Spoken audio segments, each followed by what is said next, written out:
जेठानी से ना होगा। सिया और जानकी दोनों देवरानी जेठानी थी। यूं तो दोनों के नाम का मतलब बिल्कुल एक जैसा था, लेकिन दोनों के व्यवहार में जमीन आसमान का अंतर था। जहां देवरानी सिया आज के जमाने की पढ़ी लिखी और हाजिर जवाब लड़की थी, वहीं जानकी थोड़ी सी डरी, सहमी और परंपराओं को निभाने वाली थी। जानकी की इसी अच्छाई का सास कमला भरपूर फायदा उठाती थी और पूरे घर पर एक छत्र राज कर रही थी। घर के साथ साथ बहू जानकी की पूरी जिंदगी का कंट्रोल भी उसने अपने हाथ में ले रखा था। बड़ी बहू, मुन्ना के टिफिन के लिए आज आलू की सूखी सब्जी और पराठे बना देना। ठीक है माँ जी, जैसा आप कहें। मम्मी, मुझे आलू की सब्जी से पराठे नहीं खाने। मैंने आपको रात को ही कहा था मुझे आज टिफिन में सैंडविच ले जाना है। बेटा, दादी जो कह रही है ना, चुपचाप वही ले जाओ। क्यों सुबह सुबह तमाशा करवाना चाहती हो? मम्मी, मुझे एक दिन भी अपने पसंद का लंच नहीं मिल सकता। मुझे हमेशा दादी की पसंद का खाना ही क्यों ले जाना पड़ता है? मुन्ना की बातों का जानकी के पास कोई जवाब नहीं था। इस बार भी मेरे मैथ्स टेस्ट में नंबर कम आए। टीचर ने आपको स्कूल में बुलाया है। आज आप दोपहर में उनसे मिलने के लिए स्कूल जरूर आ जाना। ठीक है बेटा, मैं टीचर से मिल लूंगी, तुम स्कूल जाओ। दोपहर में जानकी स्कूल जाकर टीचर से मिलकर आती है। मुन्ना पढ़ाई में कमजोर होता जा रहा है। मुझे लगता है अब उसका ट्यूशन लगा ही देना चाहिए।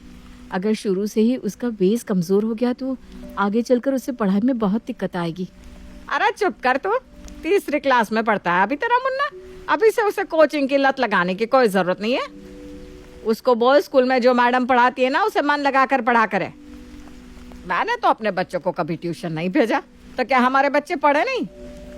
बात लगने वाली नहीं है माँ जी। उसका गणित कमजोर है और उसे गणित में मदद की जरूरत है, ऐसा उसके टीचर का भी कहना है। गणित के कारण मेरा बच्चा क्लास में पिछड़ता जा रहा है माँ जी। बड़ी बहू, जो मैंने कह दिया तो मतलब कह दिया। अपना दिमाग घर संभालने में लगाओ। ये बात बात पर मुन्ना मुन्ना करके ज्यादा ड्रामा करने की जरूरत नहीं है।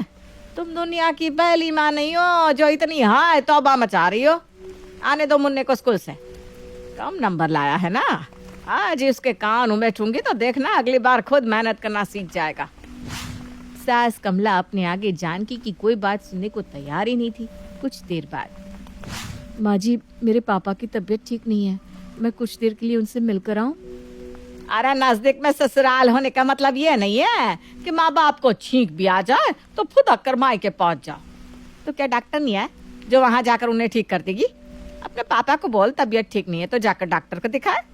क्या बात बात पर बेटे को फोन मिला देते हैं। ठीक है माँ जी। क्या ठीक है माँ जी?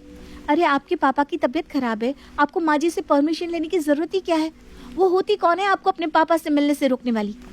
अरे भाभी, कब तक ऐसी गूंगी गुड़िया बनकर अपनी जिंदगी को जहन्नुम बनाओगी? कभी तो गलत को गलत कहा करो आप। सुबह मुन्ना टिफिन में क्या ले जाएगा, मुन्ना ट्यूशन जाएगा या नहीं जाएगा, कौन कब कहाँ जाएगा, क्या खाएगा, सब कुछ माँ जी ही तो तय करती है। और सबसे बड़ी बात, वो आप पर इतनी हावी इसलिए होती है क्योंकि आप उन्हें अपने ऊपर हावी होने देती हैं। आपको शुरू से ही गलत बातों का विरोध करना चाहिए था। पता नहीं भाभी किस मिट्टी की बनी हो आप। देखो सिया, मेरे संस्कार मुझे माँ जी की बातों को काटने की इजाजत नहीं देते। अरे वो हमारे घर की बड़ी हैं, ऐसे कैसे मैं उनकी बात को गलत साबित करके अपनी चला सकती हूँ? अरे भाभी, बड़े और छोटे जैसी कोई बात ही नहीं होती।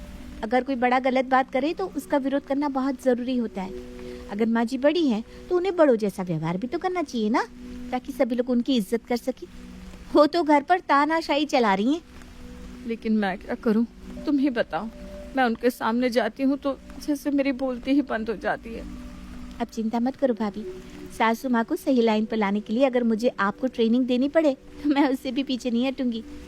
तो आपकी ट्रेनिंग का सबसे पहला चैप्टर ये है कि माँ जी आज के बाद आपसे जो भी काम करने के लिए कहें, आपको उसके उल्टे ही जवाब देने हैं। जैसे माँ जी कहेंगी कि मुन्ना के लिए पराठा बना दो, तो आप कहोगी मुन्ना के लिए पराठा नहीं नूडल्स बनेंगे। समझ गई आप? अरे पर हाँ, समझ गई।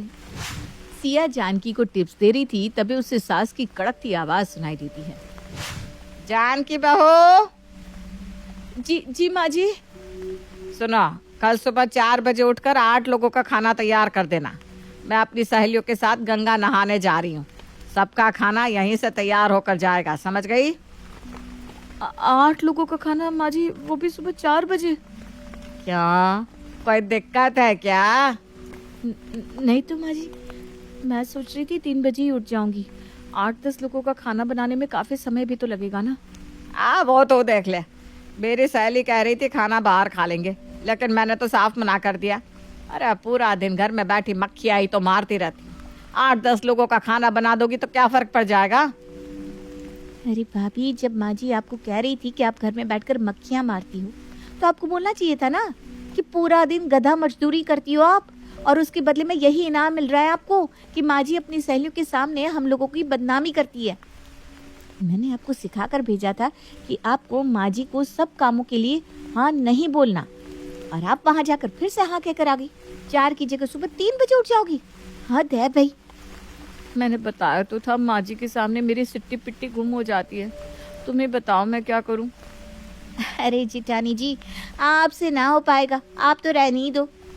एक बार कोशिश करके देखते हैं ना। ठीक है। अगर मैं आपको कागज़ पर लिख कर दे दूं और आप उसे अच्छी तरह याद कर लो तो कैसा रहेगा? हाँ, ये बहुत अच्छा आइडिया है। तो ऐसा करो माँ जी, जिन बातों के लिए रोज़ मुझे परेशान करती है ना, उन सारी बातों के जवाब लिखकर पर्ची पर मुझे दे दो, मैं अच्छे से याद कर लेती हूँ। सिया अपनी जिठानी को पर्ची में जवाब लिख कर दे देती है। अगले दिन, मैंने कहा था ना मुझे सुबह जल्दी ही गंगा स्नान के लिए निकलना होगा। कान पर जो रेंगी थी तुम्हारे, हैं? लाओ टिफिन पैक हो गया तो टिफिन पकड़ा दो। हाँ माँ जी, ये लीजिए। टिफिन वाला बैग तो बड़ा खाली खाली सा लग रहा है, क्या बात है? तो खुद 5 बजे उठी थी और ये आधे घंटे में सब बन भी गया। 8 लोगों का खाना तूने बड़ी जल्दी बनाकर पैक कर दिया। 8 लोगों का नहीं है मम्मी जी, सिर्फ 2 लोगों का खाना है, आपका और पापा जी का। क्या? तो मेरी सहेलियां क्या वहां भूखी बैठी रहेंगी? जानकी सास की बात का जवाब देने के लिए पर्ची ढूंढने लगती है, लेकिन वो गलती से दूसरी पर्ची खोलकर पढ़ने लगती है। ये आप ठीक नहीं कर रही है मामी जी। कोई भी कानून एक बेटी को बाप से मिलने के लिए नहीं रोक सकता। मैं आपको कुछ कहती नहीं, इसका मतलब ये नहीं है कि आप मेरे साथ बदसलूक करेंगी और हमेशा अपनी मनमानी चलाती रहेंगी। आज तो मैं अपने पापा से मिलकर ही रहूंगी। अरे बहू, आज तेरा दिमाग तो ठिकाने पर है ना? मैं क्या बात कर रही हूँ, तू क्या बोले जा रही है? अरे बुखार दिमाग में चढ़ गया है क्या? नहीं नहीं माँ जी, वो मेरा ध्यान कहीं और था, बस इसलिए। इतना कहकर जानकी वहां से भाग खड़ी होती है।